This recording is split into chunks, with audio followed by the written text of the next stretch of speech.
السلام علیکم ورحمۃ اللہ وبرکاتہ۔ یہ ویڈیو جماعت ششم کے طلباء و طالبات کے لیے ہے۔ پیارے بچوں، ہم دوسرا سبق مکمل پڑھ چکے ہیں جماعت ششم سے، تو ابھی ہم پہلے یونٹ سے تیسرا سبق صفحہ نمبر 17 پر دیکھیں۔ پیارے بچوں، صفحہ نمبر آپ 17 نکال لیں۔ یہاں پر دیکھیں ریل اور قومی یکجہتی۔ تو بچوں، ریل اور قومی یکجہتی کے مصنف ڈاکٹر محسن جلگانوی ہیں۔ تو یہاں پر دیکھیں سوچئے اور بولیے میں یہاں پر تصویر دی گئی ہے۔ تصویر کو غور سے دیکھیں، تصویر کا مشاہدہ کریں کہ تصویر میں آپ کو کیا نظر آ رہا ہے، کیونکہ چند سوالات دیے گئے ہیں، اس کے آپ کو جوابات دینے ہیں۔ تو بچوں، تصویر کا آپ مشاہدہ کر چکے ہوں گے، تو دیکھیں پہلا سوال ہے یہاں پر، ان تصاویروں میں کیا دکھائی دے رہا ہے؟ پہلے بچوں، یہاں پر پہلی تصویر ہے اور دوسری تصویر ہے۔ پہلی تصویر اور دوسری تصویر میں ہم لوگوں کو کیا دکھائی دے رہا ہے؟ یہاں پر دو شخص بیٹھے ہوئے ہیں، اور یہاں پر دوسری جو تصویر ہے وہ ہسپتال کی نظر آ رہی ہے، یعنی دواخانے کی۔ تو بچوں یہاں پر دیکھیں کس شخص کا ہاتھ زخمی ہوا؟ تو بچوں یہاں پر کس شخص کا ہاتھ زخمی ہوا؟ پیارے بچوں، ایک شخص یہاں پر بیٹھا ہوا ہے، اس کا ہاتھ زخمی ہوا ہے۔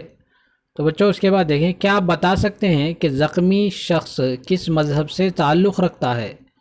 پیارے بچوں، ہر مذہب کی ایک پہچان ہوتی ہے، ہر مذہب کے کچھ قوانین ہیں۔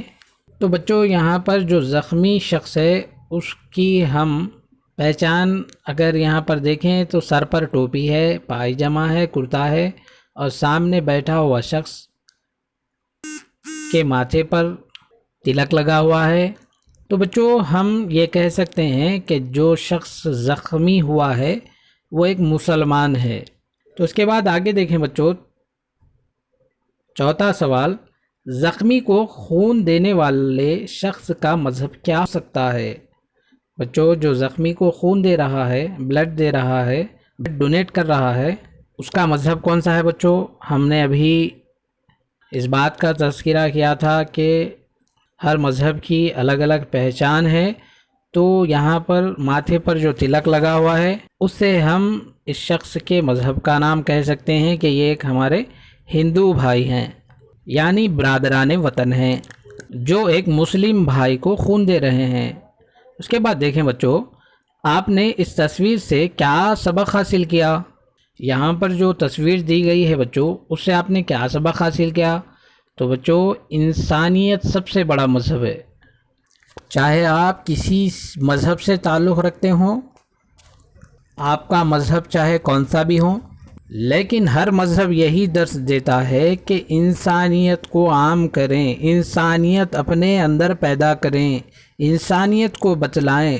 تو بچوں اس تصاویر سے ہم یہی سبق لے سکتے ہیں کہ چاہے کوئی ہندو ہو، چاہے مسلمان ہو، چاہے سکھ ہو یا پھر عیسائی، آپ کا مذہب کون سا بھی رہنے دو، لیکن ان سب سے بڑھ کر انسانیت کا مذہب ہو سکتا ہے، انسانیت کا مذہب ہوتا ہے۔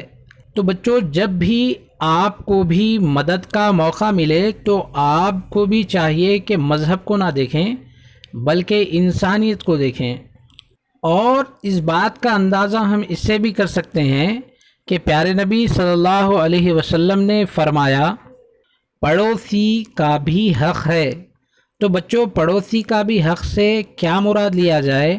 علماء کرام نے اس بات کو ایسے بیان فرمایا کہ یہاں پر یہ نہیں کہا گیا کہ مسلمان کا حق ہے، بلکہ یہ کہا گیا کہ پڑوسی کا حق ہے۔ تو آپ کے پڑوسی کون سے بھی مذہب سے تعلق رکھتے ہو، ان کا تعلق کسی بھی مذہب سے ہو، وہ ہمیں نہیں دیکھنا چاہیے، بلکہ جو ہمیں پڑوسی کے حقوق بتائے گئے ہیں اس پر عمل کریں، ان کو کسی قسم کی تکلیف نہ پہنچائیں۔ جب ہمارے گھر میں لذیذ کھانے پکائے جائیں تب ہم پڑوسی کا خیال کریں۔ یہی اس سبق سے ہمیں درس ملتا ہے، اور دین اسلام میں 1400 سال پہلے ہی یہ بات بتلائی گئی ہے۔ تو چلیے پیارے بچوں ہم سبق کی جانب بڑھتے ہیں۔ مرکزی خیال، اس نظم کے پس منظر میں انسان دوستی اور قومی یکجہتی جیسے خیالات کو پیش کیا گیا ہے۔ تو بچوں جو یہ نظم ہے، اس نظم کے پس منظر میں انسان دوستی اور قومی یکجہتی کو فروغ دینے والے خیالات کو پیش کیا گیا ہے۔ تو بچوں آگے دیکھیں، طلباء کے لیے ہدایات۔ سبق پڑھیے، ایسے الفاظ کے نیچے خط کھینچیے جن کے معنی آپ نہ جانتے ہوں۔ پہلے بچوں آپ کو سبق پڑھنا ہے، یعنی نظم پڑھنا ہے، اور ایسے الفاظ کے نیچے آپ کو خط کھینچنے ہیں جس کے معنی آپ نہیں جانتے۔ اس کے بعد دوسرا سوال دیکھیں، ان الفاظ کے بارے میں اپنے دوستوں سے گفتگو کیجیے، یعنی جو آپ الفاظ کے معنی نہیں جانتے وہ آپ اپنے دوستوں سے گفتگو کر کے معلوم کر سکتے ہیں کہ اس کے معنی کیا ہیں، لیکن پیارے بچوں ابھی آپ گھر پر ہو نہیں کر سکتے، بلکہ اپنے بڑوں کا سہارا لیں، اس کے معنی معلوم کریں۔ تیسرا سوال دیکھیں بچوں، یعنی آپ کے لیے جو ہدایت ہے وہ دیکھیں، ان الفاظ کی معنی درس کتاب کے آخر میں دی گئی فرہنگ یا لغت میں دیکھیے۔ پیارے بچوں جو الفاظ ہیں اس کے معنی آپ کو کتاب کے آخر میں فرہنگ دی جاتی ہے، اس میں تلاش کریں، یا پھر آپ کے پاس لغت ہے اس میں تلاش کریں، یا پھر آپ کے پاس اسمارٹ موبائل ہے جو آپ ابھی ویڈیو جس سے دیکھ رہے ہیں اس کا استعمال کریں، جیسا پلے اسٹور میں جا کر فہرست اللغت ملے گی، آپ لغت کو ڈاؤن لوڈ کر لیں اور لغت سے جو آپ مشکل الفاظ آپ کو نظر آ رہے ہیں لگ رہے ہیں اس کے معنی تلاش کریں۔ تو بچوں صفحہ نمبر 18 پر دیکھیں، ہم نظم ترنم کو ساتھ پڑھیں گے، یعنی نظم کو مکمل ترنم کے ساتھ پڑھیں گے، اس کے بعد اشعار کی تشریح کی جائے گی۔ تو بچوں ابھی آپ ترنم سے اس نظم کو سماعت کریں، اس کے بعد اس اشعار کی تشریح ہوگی۔ تو چلیے آپ ترنم کے ساتھ نظم کو سماعت کریں اور اسے یاد بھی کریں۔ زندگی کی ایک علامت بن کے لہراتی ہے رے، کوئی بھی موسم ہو بس دوڑی چلی جاتی ہے رے، کیسے لڑتے ہیں اندھیروں سے یہ بتلاتی ہے ریل، کیسے لڑتے ہیں اندھیروں سے یہ بتلاتی ہے ریل، گھپ اندھیرے کی گھپاؤں سے گزر جاتی ہے رے، گھپ اندھیرے کی گھپاؤں سے گزر جاتی ہے ریل، ریل کو آپس کی نفرت سے کوئی مطلب نہیں، ریل کو آپس کی نفرت سے کوئی مطلب نہیں، رام اور رحمہ کو ہمراہ لے جاتی ہے ریل،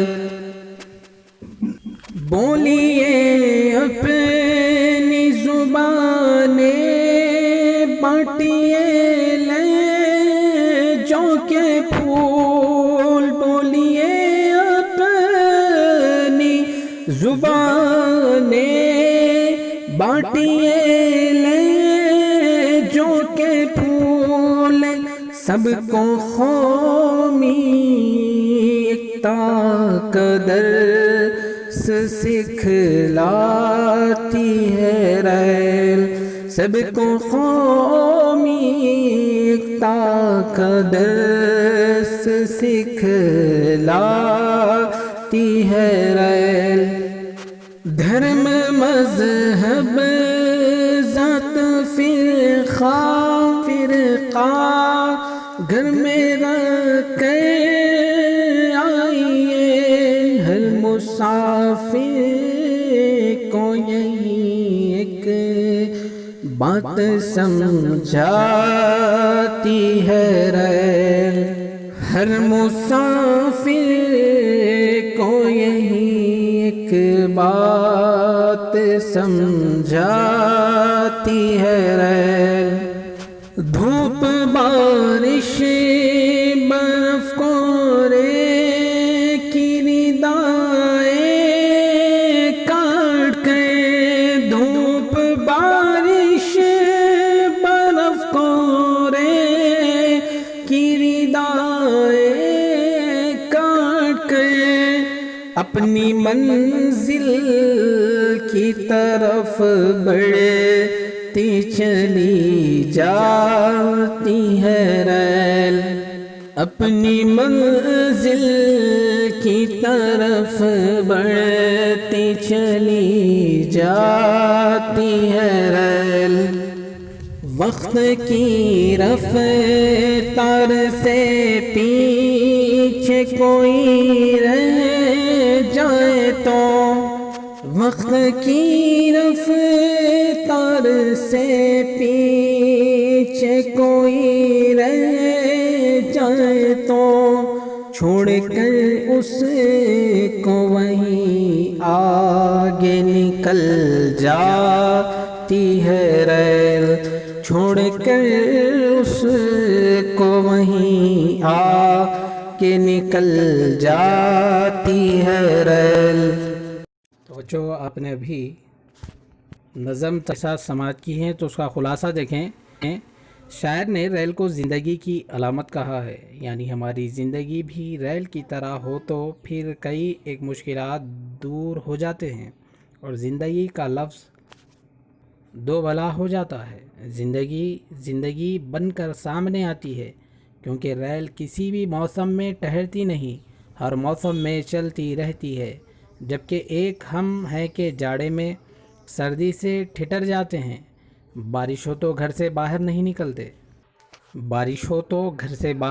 نکلتے اور گرما ہو تو گرمی سے کوئی کام نہیں کرتے، لیکن ریل کو دیکھیے، وہ اندھیروں سے بھی نہیں ڈرتی، بلکہ وہ تو اندھیروں کی گھپاؤں یعنی اندھیرے غاروں کی بھی پرواہ نہیں کرتی۔ ریل کی ایک اور خصوصیات یہ ہے کہ وہ کسی بھی دھرم یا مذہب کا آدمی ہو اسے اپنی منزل تک پہنچا دیتی ہے، ذات، زبان اور تہذیب سے اسے کوئی مطلب نہیں، وہ تو ہر وقت یہی سوچتی ہے ان سب کو کیسے آرام کے ساتھ لے جایا جائے۔ ریل کی ایک اور خصوصیات یہ بھی ہے کہ جو کوئی وقت کے ساتھ نہیں چلتا وہ اسے چھوڑ کر چلی جاتی ہے۔ دیکھنے میں ریل ایک ہے، لیکن وہ کئی اوصاف اپنے اندر رکھتی ہے، جیسے مساوات، یکجہتی، زبان اور فرقہ وغیرہ میں وہ تمیز نہیں کرتی، اس کا تو صرف اپنا کام سے کام ہوتا ہے۔ شاعر نے اس نظم کے ذریعے قومی یکجہتی کو ظاہر کیا ہے۔ کاش ہماری زندگی بھی ریل کی طرح ہوتی تو قوموں کے درمیان کی نفرت مٹ جاتی اور ہم سب اپنی اپنی زندگی کو خوشگوار بنا سکتے۔ تو بچوں یہ تھا خلاصہ۔ چلیے اب شاعر کا تعارف دیکھتے ہیں۔ نام غلام غوث خان، تخلص محسن، ادبی حلقوں میں ڈاکٹر محسن جلگانوی کے نام سے جانے جاتے ہیں۔ تاریخی پیدائش 15 جون 1939 عیسوی۔ مقام ولادت جلگاؤں، ریاست مہاراشٹرا۔ شاعری مجموعے الفاظ: تھوڑا سا آسماں زمیں پر، آنکھ سچ بولتی ہے شاخ سندل۔ تو بچوں یہ تھا شاعر کا تعارف۔ آپ کا کام یہ ہے کہ اس نظم کو ترنم کے ساتھ یاد کر لیں اور ایسا پڑھ سکیں کہ آپ کو کتاب کھولنے کی ضرورت بھی نہ پڑے۔ یہ رہا آپ کا ہوم ورک۔ انشاءاللہ پھر اگلی ویڈیو میں ہماری ملاقات ہوگی اور انشاءاللہ باقی کا مکمل کام اگلی ویڈیو میں انجام دیا جائے گا۔ تو چلیے